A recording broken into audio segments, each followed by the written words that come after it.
We've talked about Alan Chambers on this show before. He has, for 20 years, been the head of Exodus International. That is the organization that claims that they can cure gay people through prayer. That is the organization that has been telling gay people for 20 years that change is possible and they can give you freedom. I'm quoting, freedom from the homosexual lifestyle. Well, last week, Alan Chambers, head of Exodus International, America's oldest and biggest Pray Away the Gay ministry, the world's oldest and biggest Pray Away the Gay ministry, made waves when he told us all something we already knew.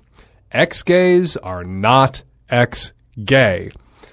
Quoting from the New York Times, Mr. Chambers said that virtually every ex-gay he has ever met still harbors homosexual cravings, himself included.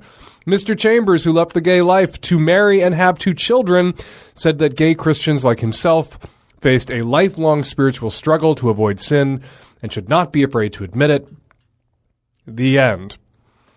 Now, if Exodus and other ex-gay ministries can't make gay men straight, if they can't pray away the gay, what can they do for us? According to Chambers, Exodus and Jesus can help us struggle against our natural, inborn, unpray-awayable desires for love and intimacy and companionship and a partnership, so that we can hold our lunch down long enough to marry opposite-sex partners and maybe, if we're lucky, crap out a couple of kids with them, like Alan.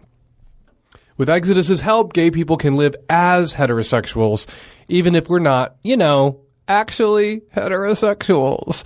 And we never will be. Not with his help. Not with anyone's help, because we can't change, because we will always be gay. But to live that heterosexual lifestyle, says Alan, you have got to want to live a heterosexual lifestyle. You've got to want it desperately. Where have we heard this shit before? Now it's my turn. And ready or not, Michael, here goes. You're a sad and pathetic man. You're a homosexual and you don't want to be. But there's nothing you can do to change it. Not all your prayers to your God. Not all the analysis you can buy and all the years you've got left to live. You may very well one day be able to know a heterosexual life, if you want it desperately enough, if you pursue it with the fervor with which you annihilate. But you'll always be homosexual as well. Always, Michael. Always. That, of course, is from The Boys in the Band, the 1969 play by Matt Crowley about some homosexuals at a birthday party in New York, and they're all sort of vicious. It's, for those of you who may not have seen it, imagine Who's Afraid of Virginia Woolf with a bunch of cocksuckers tearing into each other. And the play ends basically right there, with Harold saying to Michael, you will always be a homosexual, Michael. Always. So we've gone really full circle with these Exodus assholes. We've gone from Boys in the Band, which was a huge cultural phenomenon that opened a year before the Stonewall riots.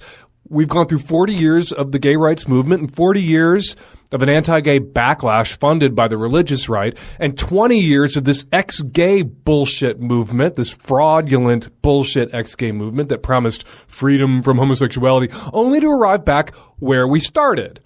Alan Chambers is a sad and pathetic man. He's a homosexual and he doesn't want to be, but there's nothing he can do to change it. Not all the prayers to his God can change it. Still, Alan Chambers knows a heterosexual life because he wants it desperately enough.